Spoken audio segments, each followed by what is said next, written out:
پارتیێزش ترسنۆکە یعنی ڕقی لە خەباتی جەماعەتی ڕقی لە مرۆڤی بە خاوەن کەرامەت و کەسێتیە دیفاع لە مافی خۆی بکە حەزی لێ خەڵک کۆی لە بێتن یعنی ئەوە یەکەم جاری نییە زۆرترین ڕهاب لە بەرامبەر هەر کەسێک لەو هەولێرەی دەنگ بەرز بکاتەوە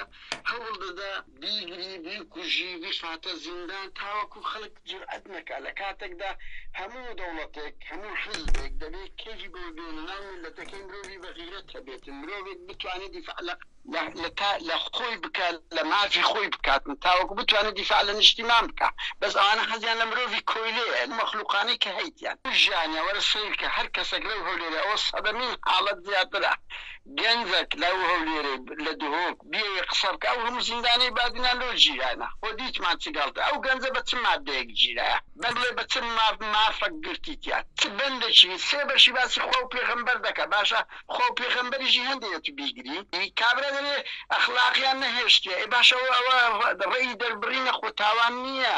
سروشتێکی ئەوەی خۆتی سەد هەفتای قسەکانی باسی خۆ و پێغەمبەر خردیچانە زیندان هیچی نەکردیە هیچ نەتاوان تەشهیر ئەوەی نەکرا بە مزەڕەتی نایتیان دانەوێ بیهێنە سە تەلەڤیزیۆنی بڵێن کاکا داوای لێبوردن دەکەم من غەڵەت بووم حەزیان لەو مەخلوقانەیە ئەوە لە هەموو ئەوروپا خەڵک لە مناڵیەوە فێر دەکرێت خاوەنی ئیرادە بی خاوەن کەسایەتی بی ئەوانە ئامادەن کەسێک عمری 70 ساڵ بی چەند ساڵێک لەمەوە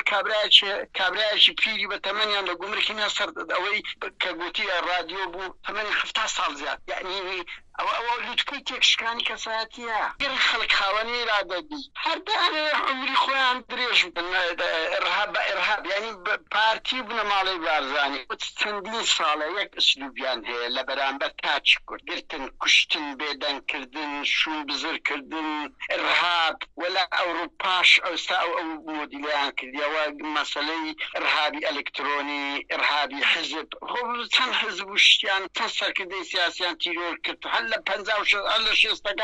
قەدە سلێمان نووی بەشەکانی کە ئەوە یعنی کۆی ئەوانە بەس دەیانەوێت بە زەبر و زەنگ شت بکەن قەت ئامادەنین جێ لە دەنجی گەنجێکی گەنیان بوار بدەن لەبەرەوەی سقیان بەخۆنی لە کەشەوەی دیموکراسیەش بکەن بتوانن بژین ئەوان لەو زەلکاوە پیسەی دیکتاتۆری و ئێرهاب دەژین سقیان بەخۆنی لە کەشەوەیەکی دیموکراتی بتوان بژین بتوان دەسەڵاتیان هەت خەڵک دەترسێنن مزەڕە دەوێ خەڵک شەبێ قسە بکاتن کاکە خەڵکێکە هاتچێ داوای بچووکترین مافی خۆی دەکات لۆ لەگەری دانانیشن لۆ جێ لێ ڕاناگرن لۆی خەنە زۆر ڕواناکەم قورسە هەمووشمان لە پشتینەوە ئەرچی هەموو دەنگێکی ئازادیشە ئەو کوڕا ئەو ئیدریس مەسعودا ڕەمزی شارەکە دەنجی شارەکە دەنجێکی کە بکراوە دەوێت قسە بکات ئەوان ئامانجیان هەیە بهینە سە تەلەڤیزیۆنی بەراعەت بدەیان ئەوە تا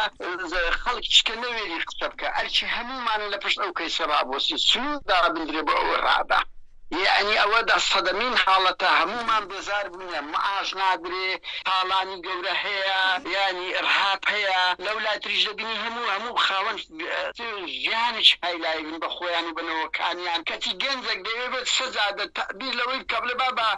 من دەمەوێ مافی خۆم بە شێوازێکی مەدەنی بە دەو قسە دەکات ندەی خەنە ژۆری باشە خەڵک ئەو هەموو شەیدەی لەو هەندێ نەدا ئەگەر لە سەرێک بڕۆ جەمەدانی سۆرەک بێتە سەر لەو هەولێرەی هەزاران شەهیدرا بە بابی ومێت خۆشناو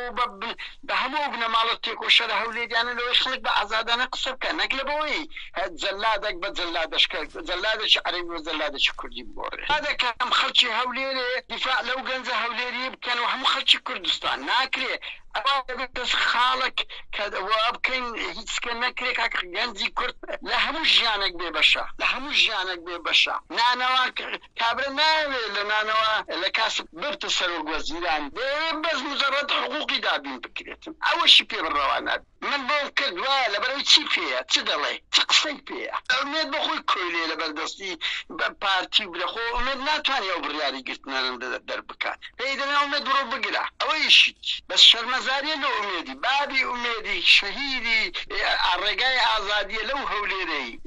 لە سێدارە درایە لە پێناوی ئازادی خەڵکی کوردستان لە پێناوی ئازادی شارەکەی ئێستا ئومێدی کوڕی دەوری ئەو جەلادە دەبی کەبابیان گرتیە یعنی ئەوە کارەزاتە بەدەردی نەهرۆی گوتنی وەخت خۆی لەسەر کەمال ئەتاتورک باسی دەکرد دەگوت ئازادی خوازەکانی دوێنێ ئەوڕۆ بوونە جەلادەکانی ئەمڕۆ لێرە قوربانی بەوە نەدایە کە دەنگی ئازاد سەرکوت بکرێتن دایەوە چی کردە خۆداوای ڕوخانیان ناکاتن دەڵێ کاکە حقوقەکەم هەیە لانگۆ جێوی ڕناگیرێت چی پێ ئومێتمە دەتوانین بڵێ بە چمان بەیەکمان گرتیە چ تۆمەتە چیرۆ دروستەکەن دەیانێن خەڵک لە هەولێرە نەوێری قسە بکاتن ئەوە لە سیرێکی ئابەوە ئەوە ژیانە بەڵێ